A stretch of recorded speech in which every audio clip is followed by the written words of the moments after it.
From a studio high above the clouds of the Okanagan Valley, this is the Cannabis Podcast. Exploring the world of Canadian cannabis culture, one toke at a time. Now, here's your host and budtender, Gary Johnston.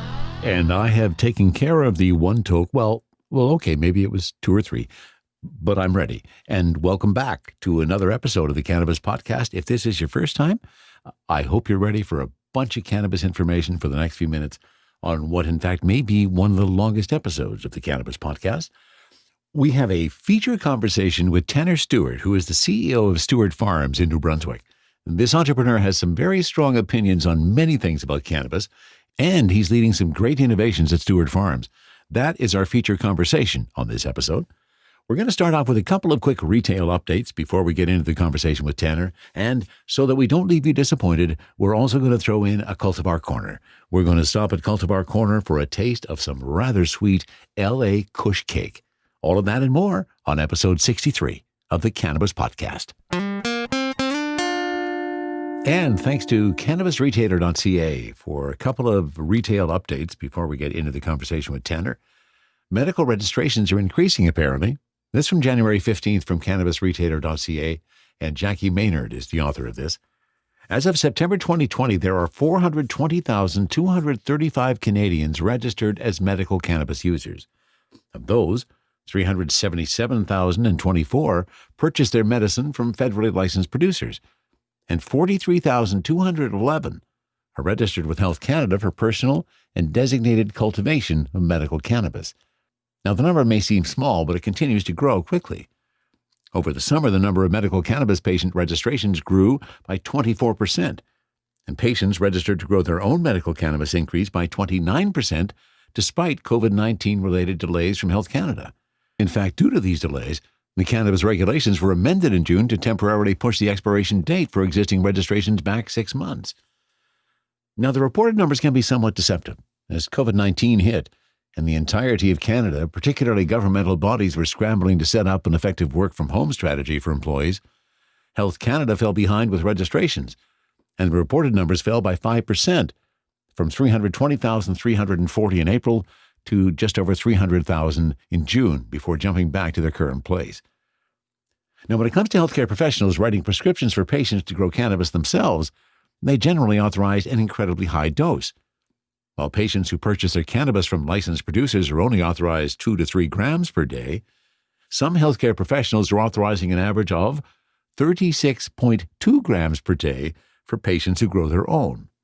Well, since this amount is well above the daily average that published evidence and guidance suggest, Health Canada is concerned that some actors may be abusing the system. So that's the first retail update that I wanted to stop on. And the other one that I thought I've seen evidence of. Sales of extracts in Canada increased 8.25% in September. There was 1,205,000 plus units purchased, spurring a 28% increase in production to meet demand. And I can attest to that. Vapes are very, very popular. And it's nice to see that our local producer Valens is involved in a whole lot of white labeling for vapes. Fabulous how that industry has taken off. That's a couple of quick updates from the retail sector. Now, let's get to my conversation with Tanner Stewart. After 2 years of legalization, cannabis consumers are fed up with wasteful packaging. A New Brunswick-based licensed producer, Stewart Farms, is challenging the cannabis industry's approach to packaging with the launch of its first cannabis products, all-natural THC CBD bath products, packaged in the cannabis industry's first truly biodegradable outer packaging, including the shrink wrap. And now here is my conversation with Tanner Stewart, CEO of Stewart Farms. And why don't you give me a sense of what Stewart Farms is all about and what first got you interested in cannabis? Yeah, well, my interest in cannabis started, like many people, almost 2 decades ago in high school. Of course, so yeah. It was me and a bunch of friends, in the woods, trying it for the first time, and so it's been kind of part of my journey for quite a long time. Yeah, we share that in common. Yeah, exactly. So how I ended up in the, putting Stewart Farms together, it was actually, I got into business in general. About 16 years ago, I became an entrepreneur. I started a construction company out in Alberta, and through that journey, about 6 years ago, I ended up investing in a technology company called Nutraponics, which was focused on semi-closed loop agriculture. So the combination of land-based fish farming combined with vertical farming. So I essentially became a indoor vertical aquaponics farmer 6 years ago. We were doing tilapia, and then Swiss chard, arugula, kale, basils, any leafy green basically you could think of. And then leading into 2018, I realized that there was a huge gap in the cannabis industry and lack of focus on sustainability, whether it be from the farming perspective or from the consumer packaged goods perspective. And I also, had a much longer relationship with cannabis than I have had with leafy greens. So I decided to make the move over into cannabis in 2018. I purchased a building in New Brunswick, where we're currently located, and because I grew up in New Brunswick, although I was in Alberta for the last 16 years. And I thought, hey, New Brunswick has some of the cheapest electricity in Canada, some of the most affordable labor rates, and cost of living as well. And I thought economically and on a federal, kind of from a federal perspective, that this would be one of the most competitive jurisdictions in Canada to run a cannabis company out of. So I really didn't leave behind the technology side of aquaponics and vertical farming, although we're not vertical farming with Stewart Farms right now, but we are. We do have our first phase of a small fish farm up and running and installed, and we're going to be plugging that into our irrigation system within the next couple months, and we're going to start feeding our plants that are currently being grown in living soil, but we're going to plug our fish system into our whole production system here very shortly. So even pumping up the living soil concept. Oh yeah, I mean I'm a huge. I actually produced a film about soil called "The Need to Grow," and it's been out on rotating online release for the last couple of years. But Rosario Dawson narrates it. It became an even bigger deal recently because, Rosario Dawson was already a huge deal for us to begin with. But as a sci-fi geek and huge Star Wars fan, she is now Ahsoka Tano, which that was episode 5 of The Mandalorian. So she's a Jedi now. So when she originally narrated our film, she wasn't a Jedi, but now she's a Jedi. That's very, very cool. Yeah, but it's all about living soil. So I'm a huge living soil advocate. Yeah. And that goes hand in hand with aquaponics, right? If you're an aquaponics farmer, you believe in, living grow mediums, basically. Yeah, absolutely. That makes total sense. Well, it sounds like what you're doing at Stewart Farms has some real innovation to the approach, unlike what we've seen in some of the industries. Give me a sense of what you guys are doing. I know that the biodegradable packaging is a big deal for you, Tanner. Mm-hmm. Give me a sense of what really appeals to you with what you're doing at Stewart Farms in that regard. Yeah, so as you mentioned, we just launched our first products into the Canadian market in New Brunswick and also in Alberta. We chose bath bombs to put our first foot forward. Yeah, I think that's a cool first entry. Yeah, we're pretty excited about it, and pun intended, it happened completely organically. Over the last year and a half. Originally, we did these bath bombs as an interesting concept to teach people about terpenes within cannabis strains. So our first 3 bath bombs are Bubba Kush, Trainwreck, and Blue Dream. So those are all classic and quite popular cannabis strains. So the idea was, so we said, why don't we take those strains or a series of strains, and we will look at the terpene profile per strain, and we'll copy the terpene profile botanically with botanical terpenes, design a bath bomb, and we did soaps and teas as well, and then really just educate people about, hey, terpenes are actually essential oils, and terpenes and essential oils are in every plant in nature, and just draw that connection and start that conversation. And we did them as a giveaway, and we just gave them away a year and a half ago.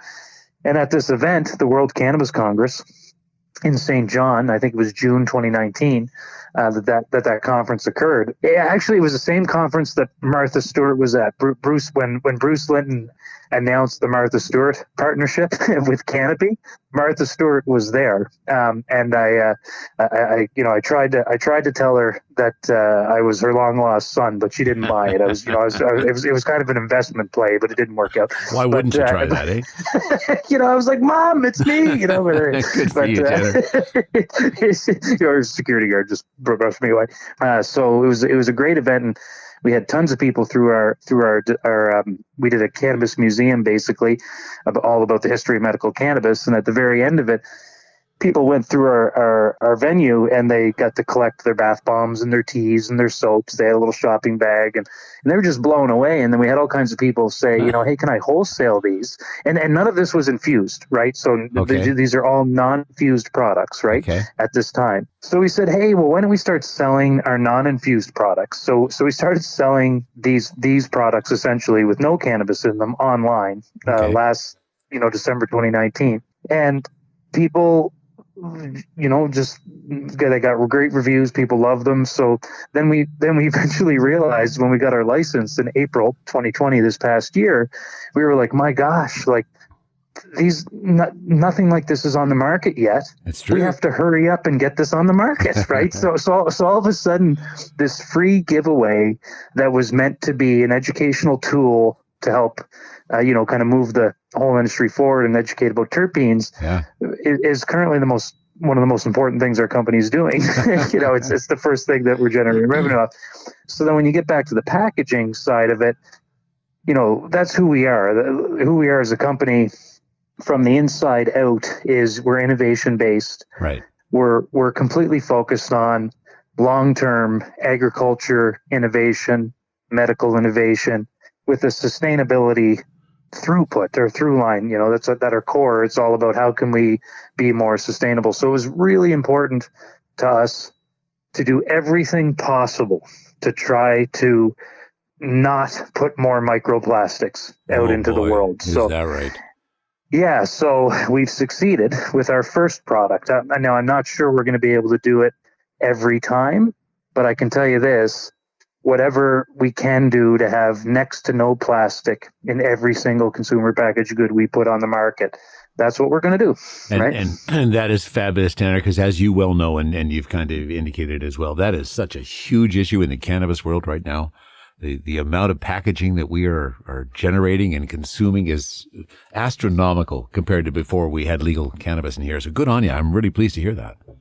No, thank you. No, it feels good. And I like talking about it because, hopefully it brings our peers and competitors online with it as well, right? Absolutely. It's set a new mark for people to go for. Yeah. And why stick with the norm when there's a better way to do it?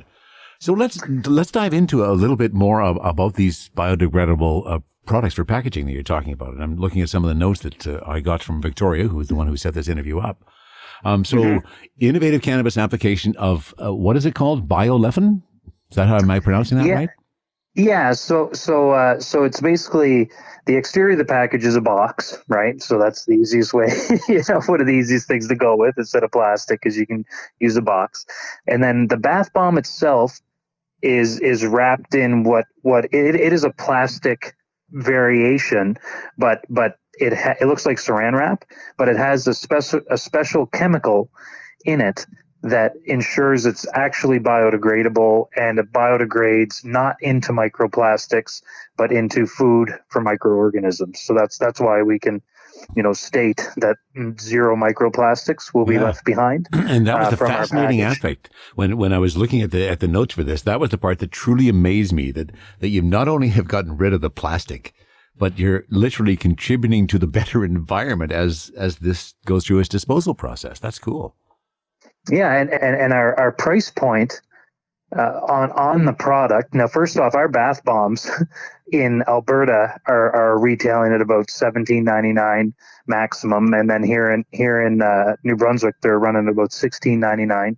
And there's just a little bit of a difference in taxation and whatnot, right, between the two provinces, which drives a different MSRP in each province. Yeah. But the significance of that is we've got 100 milligrams, 50 milligrams of THC and 50 milligrams of CBD in these bath bombs.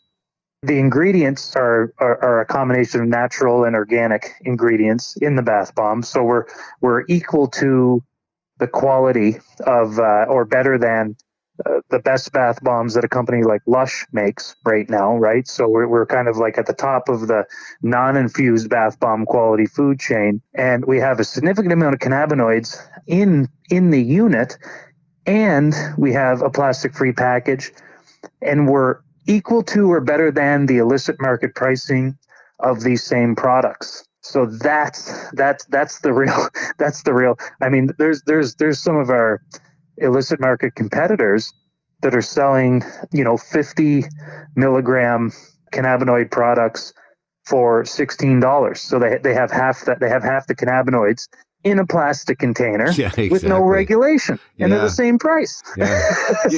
So we're pretty proud about that. And well, you should be. I mean, you hit the trifecta there, the triple play. Well done. That's very impressive. So a question that I have always been asked in relation to bath bombs, and I'm going to throw it at you. So you've already said that there's THC, there's 50 milligrams of THC, 50 milligrams of CBD in it. And the question I always get asked, and I'm going to throw it right at you, Tanner, how do they work and do you get high? So the reason we put 50 milligrams of THC and 50 milligrams of CBD and not just pure CBD in the bath bomb is because we're really trying to ensure that we maximize the potential effect of the experience. And what is proven and is known is CBD is anti-inflammatory. We have a ton of cannabinoid receptors, a little more geared to CBD than THC on our skin. So CBD is very effective topically. Now, THC is antibacterial and antifungal, right? And is more often than CBD attributed to more acute pain relief. So what I can tell you is you definitely feel it. Now, one's definition of getting high will vary from person to person, but it honestly does. And as an example, the reports that we've been getting back from the customers that have been using these things are one lady said that she got in the bathtub, she's been having knee pain for 3 to 4 weeks, and she got out of the tub with, feeling quite relieved without that pain. We had another girl say, she had the best sleep that she's had in months.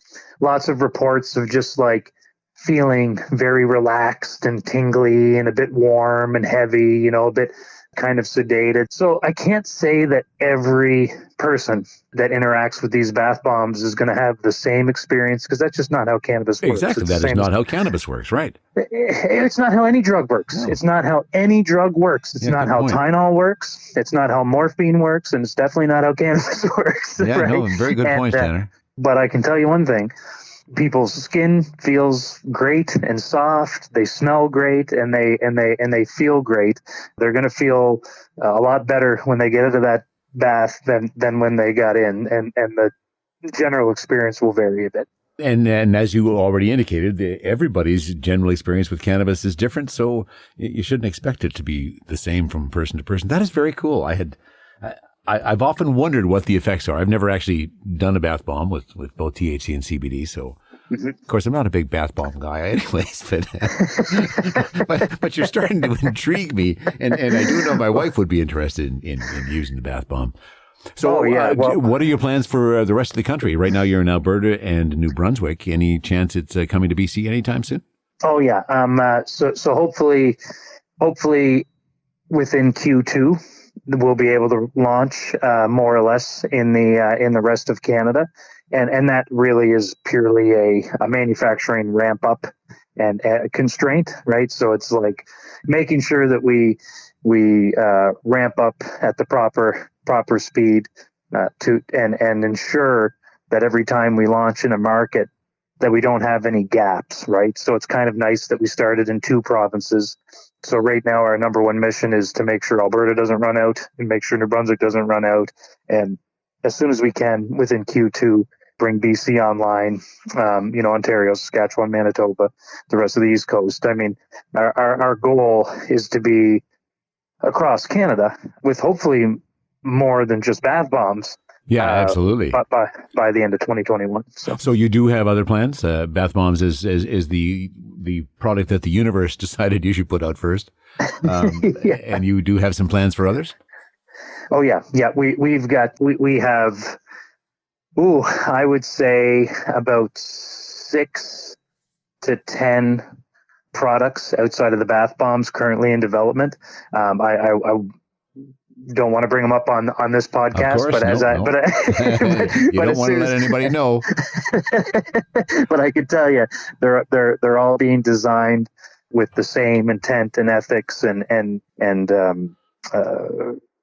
through line that we're developing all our other products with. So. Yeah, well, and you've impressed me with the ethics of your company and the approach that you're taking on all these things. Very, very impressive. So you may have touched on this earlier when you talked a little bit about introducing some fish oil into this, but can you describe for me what regenerative, if I can say the word, and I haven't had enough to smoke here today, that's why I'm not able to speak properly, regenerative cannabis farming. What's all that about, Tanner? Yeah, so we're really trying to adopt the language of and the word regenerative. See, it's tough for you to say too. It is tough for me to say. So it's not the best marketing word. Well, you'll find a different twist. Yeah, but it is more specific and more meaningful than sustainable. Sustainability, which of course I still use that word continuously because I know what sustainability means to me, right? But it's so up for debate. Whereas the word regenerative is more specific and a lot clearer than the word sustainable. For something to be regenerative, you have to be giving back, right? You have to be creating something or making something new again or fixing something, right? The word sustainable, well, what's your definition of sustainable, right? I'm only wasting this much or I'm only wasting that much. So we're really trying to shift our focus and metrics as a company to that core value. Well, it's not really shifting. It's just a better description, actually, of what our focus is anyways. So for us, what that means is understanding the impact of everything we do, assessing where all the waste is in our process, whether it's on the consumer packaged good manufacturing side or it's on the farming side. How much water are we wasting? Are we using disposable plastic? Anything where we can get rid of that, right? What are the impacts of moving away from this disposable thing over to this thing that we have to clean? Do we have to use chemicals to clean it, right? It's really just kind of first understanding where we're at. And then part 2 is understanding what we're doing to give back. So the perfect example I can give you from our cultivation is that we're composting all of our living soil and we're composting all of our root balls and all of our fan leaves and all of our biomass, right? We got a great big compost pile. We're going to continue to feed into that compost pile. So none of our organic outputs from our farming operations are getting mixed with urea, which was happening in the earliest days of our industry. While everybody was using kitty litter to destroy it was right in the Health Canada I know. example. It's still bizarre. Yeah, so some people are still doing that, and it's just really from a perspective of I'm going to call that laziness. Actually, there's nothing more to call that than laziness because we just changed our SOPs to compost, right? What Health Canada wants to understand that you're destroying the product and that you're tracking everything. I mean, really, Health Canada's regulations are about ensuring you're not doing anything illicit, right? That's what it is. Yeah. Yeah, you're not selling, you're not pretending you're destroying something and selling it out the back door. That's the whole purpose. So we just formatted our SOP that we, have our waste basically kind of get mixed with soil. So you mix all your biomass with soil and water, and you let it rot for a day or 12 hours, and then you put it in the compost pile. End of story. And then we're going to use that compost pile to either grow more outdoor cannabis crops, or Tanner Stewart and the Stewart family will have the best vegetable garden in all of New Brunswick. Absolutely. I could just imagine what the vegetables would come out of that. And then you could talk about infused vegetables after that. Yeah, exactly. See what the universe does with that idea. Then I can get back to lettuce again. There you go. So with the experience you've had in building Stewart Farms, Tanner, and all the effort you've done, and you've been looking, as we all have been, at the legal cannabis world for the last 2 years, what do you think are some of the things that they just didn't get right from the beginning that you'd like to see some changes made to? Oh, okay. Do we have another hour? Yeah, that might be a bit too much of a question, but I'll take your answer anyways. Such a loaded question. Okay, well, I mean, first off, taxing medical cannabis, like, that is completely unethical. It needs to be eliminated immediately. As far as I'm aware, there is no tax on any other medication in Canada. So that, through action, is a statement that part of the legalization maneuver was and is to generate revenue. So as a government, you can't say that we are doing this to remove the illicit market on one hand, and on the other hand, take something that's classified as a medical tool and drug and tax it, where you're not taxing big pharma, right? So that is probably one of the greatest, if not the greatest, sin in our industry. Action and words. So you got to look at the action, ignore the words. And, so it's a huge travesty. And then, in the recreational side of our market, if I had to pick one, and I will just pick one major one, it's the advertising regulations and constraints, and of course taxes as well, right? Taxes are robust on the recreational side. If I can take my kids into the liquor store and there's a pirate, Captain Morgan, who, by the way, that pirate has cost me a lot of nights, give me a lot of bad memories, right? But he looks like a kid's character. Totally. And there's these cartoons on these beer cans and so on and so forth. So if something, and I don't like comparing cannabis to alcohol, but in via advertising regulations, yeah, it is the most appropriate thing. Yeah, you have to, because like alcohol is killing people every single day.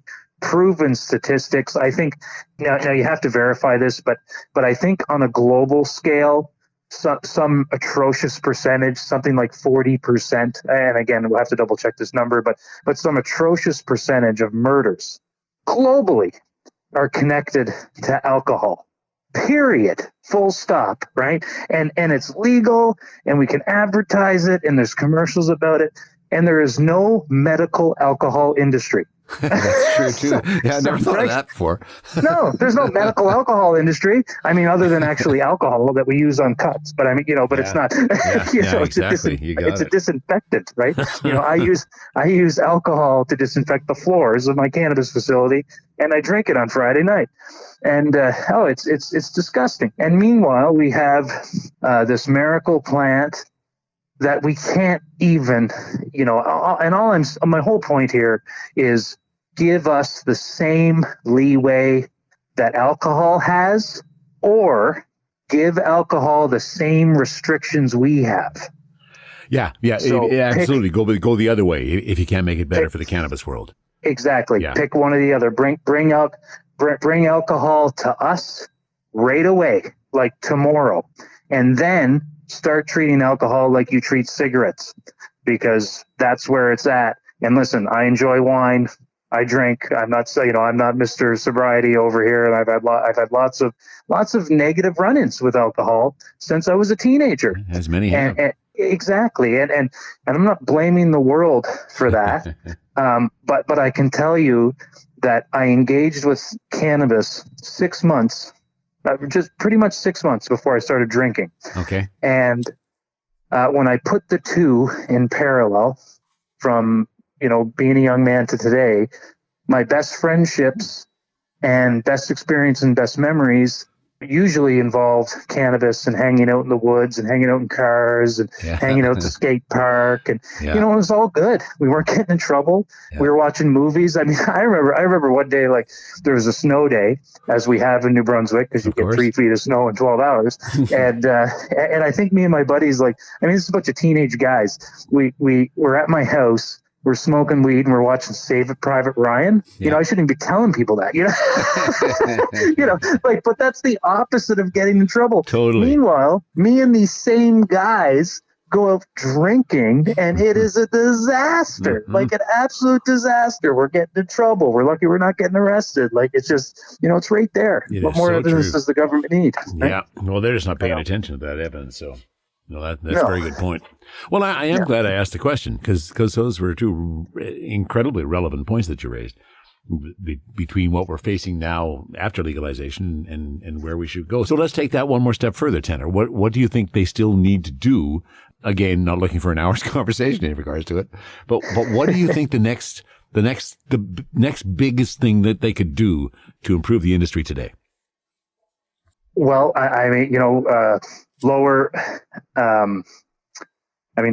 eliminate taxes on medical cannabis. That would be massive. Sure would be. Yeah, so it's, I know it's back to the other point, but that's one of the most important things they need to do immediately and right away. Legislate insurance companies to cover medical cannabis the same as they cover every other drug for every person in Canada.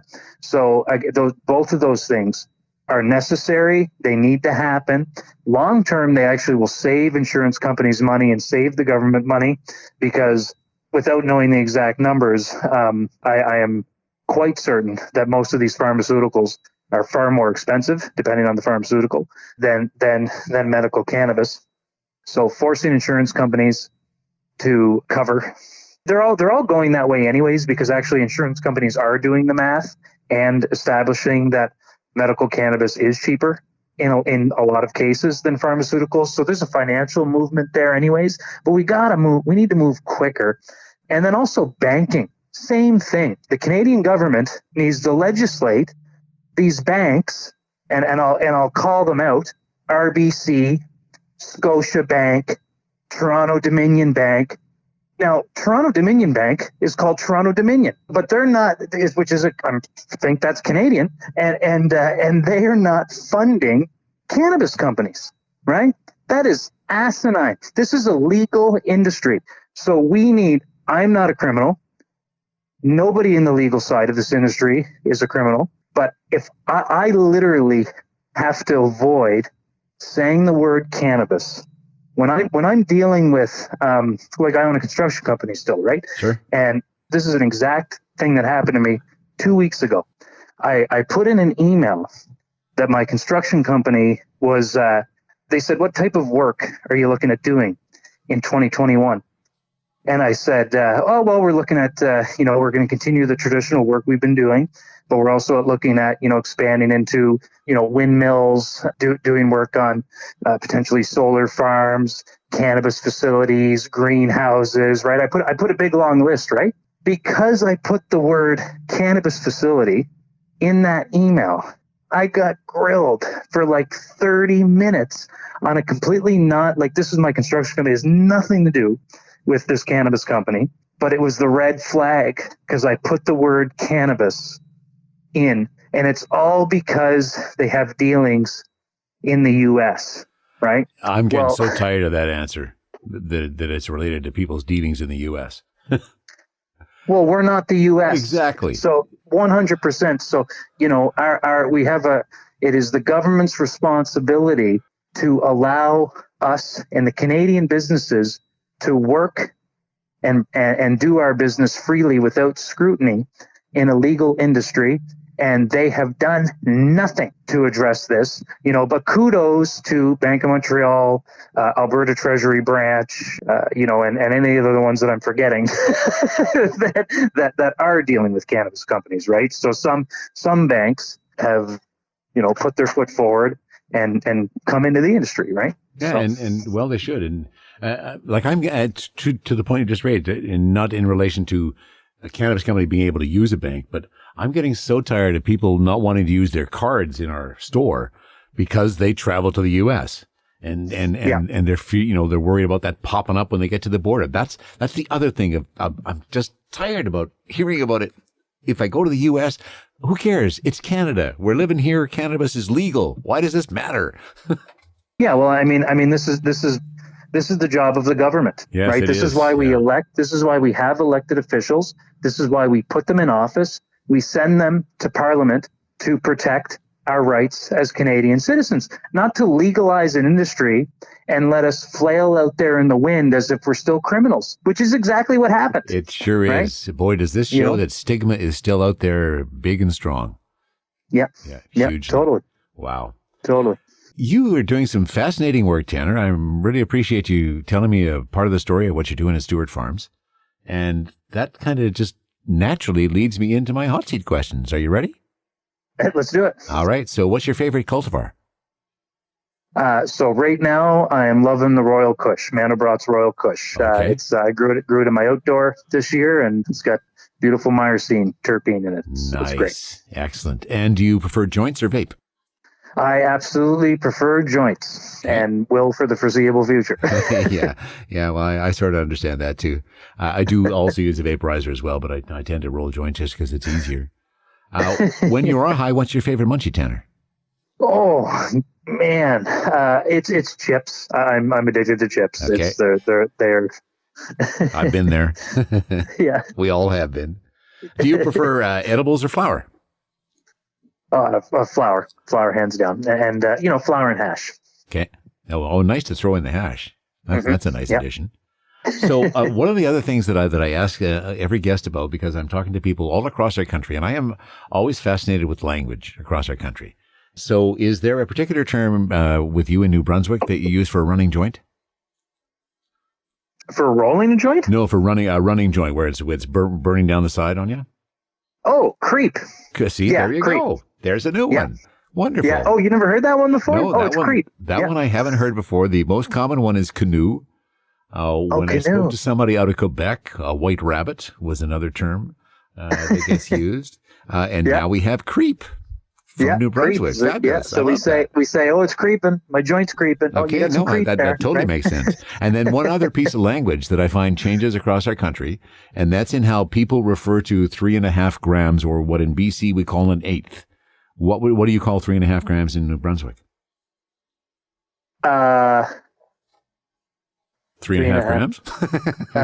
No, I'm just trying to think. Actually, a quarter, half quarter. I think we call it a half quart. Okay, does that sound ridiculous? Absolutely. Well, it does sound ridiculous. That's what we call it. but as I've determined, Tanner, that half quarter seems to start at the Ontario border, and from Ontario east, that does seem to be a common term. Because we always get people coming into the store and ask for half a quarter, and I say, "Oh, so you're from Ontario, are you?" Yeah, and that's actually the first thing that popped to mind. And as I'm saying it to you, I'm like, "Do we say that?" I know. I'm like, wait a minute. The question I want to ask is, what did you stop your math that you didn't reduce fractions enough? Is that what that's about, or? Yeah. Well, we will leave it there, sir. It. Remember, everything went east to west. Okay, go ahead. Exactly, and I just find it fascinating. Our country is so large and so diverse, and yet there is some commonality, and yet just little tweaks that tell you the differences in the different regions. Fascinating story, Tanner. Thank you for sharing it with me, and we'll leave it there. All right. Well, thanks so much for having me. All right. You have yourself a great night. Happy 2020. Yeah, 2021. THC, CBD, terpene profiles, what's in me? Oh, please explain to me. Cultivar Corner, Cultivar Corner, oh yeah, Cultivar Cultivar Corner, please explain this stuff to me. And on Cultivar Corner today, we are taking a look at a new LP and a new strain. Just came into the store in the last couple of weeks. And this is from a company out of Edmonton, Alberta, and they're known by the name Natural History. The parent company is Atlas Growers, but Natural History is the brand that they're using to sell this particular product. And some cool ideas they're bringing to the table. We've talked a lot about how having the terpene information on the packaging is where we need to get to, and we're getting closer and closer to that. They have taken a different approach, kind of a similar approach to what Leafly was doing. If you've checked out Leafly over the last couple of years, you'll notice that they display the terpenes for the strains or the cultivars that they talk about in a color format. Color and shapes is what they use to denote the particular terpenes. Well, Natural History is kind of taking that approach a little bit further. In fact, on the packaging, they have a color-coded array of what the terpenes are in that particular strain. Now, the issues with having a color-coded array to tell you the terpenes, there's no legend on the package, so you have no idea what colors those are. So you have to go to their website to figure out what those colors might actually be. And that's where you find out a whole bunch more information. So that's one piece of information, or one piece of data that I think needs to be changed. Because I have now worked with a couple of people over the last couple of years that are colorblind. And so they look at this and they all look the same to them. So they do get kudos for putting the terpenes on the package, but they could have done a bit better job by making it a bit more understandable what those terpenes actually are. But let's give them kudos for the terpenes. And here, so let's talk a little bit about this. I haven't even talked to you what the cultivar we're doing today is. From Natural History, this is LA Kush Cake. Sounds good, doesn't it? And here's the terpene profile. Well, first of all, let's start with the THC.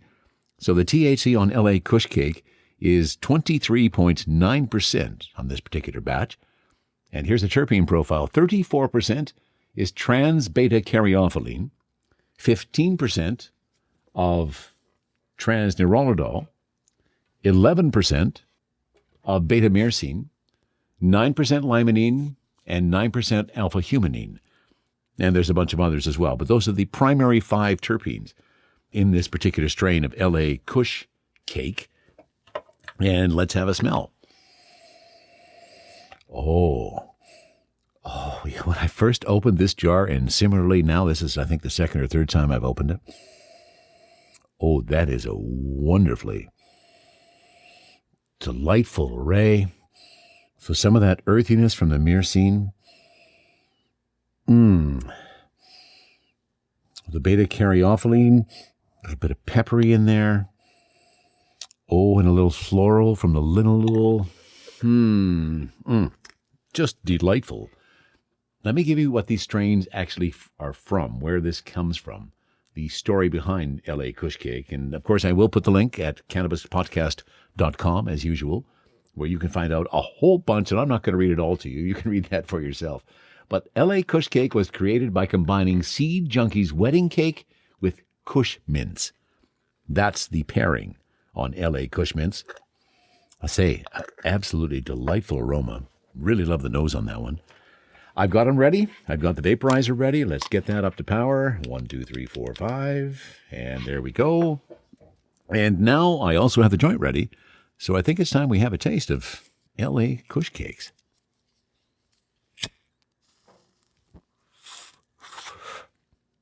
An indica hybrid, 23.9% THC. Oh. And interestingly enough, the taste comes through from the joint as well. Oh, I like that taste.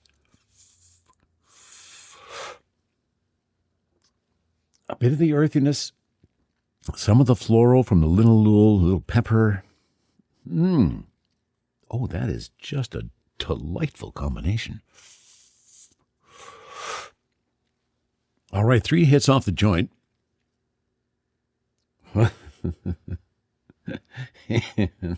And there they are.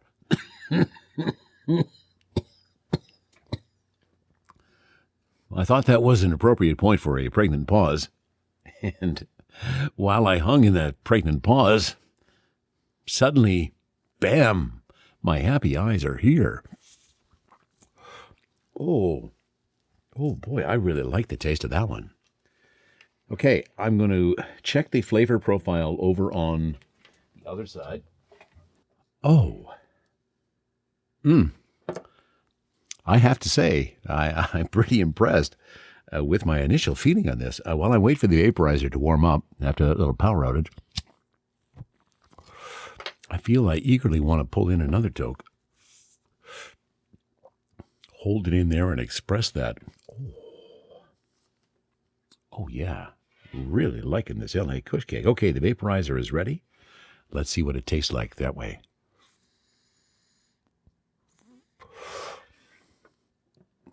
Oh, my.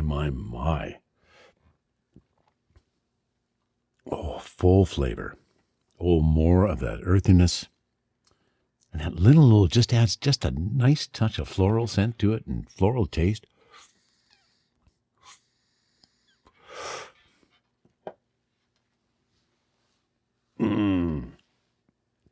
I had hung on to this one for a little bit so that I could do the Cultivar Corner closer to the right time of the night for an indica. And I'm glad I did, because, first of all, really good feelings. Nice high.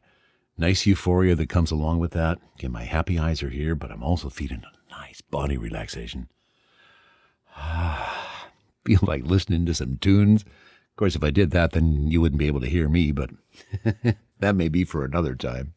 And somebody who had also tried it mentioned the same thing, that it's really good for watching movies and listening to some tunes. So that would be an excellent activity to take part in.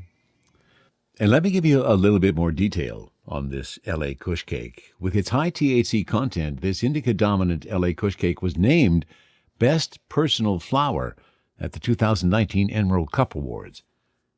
And as they say on the Natural History website, while awards are great, it's the cake-like terpene profile that keeps this standout cultivar in our hand-picked collection of genetics.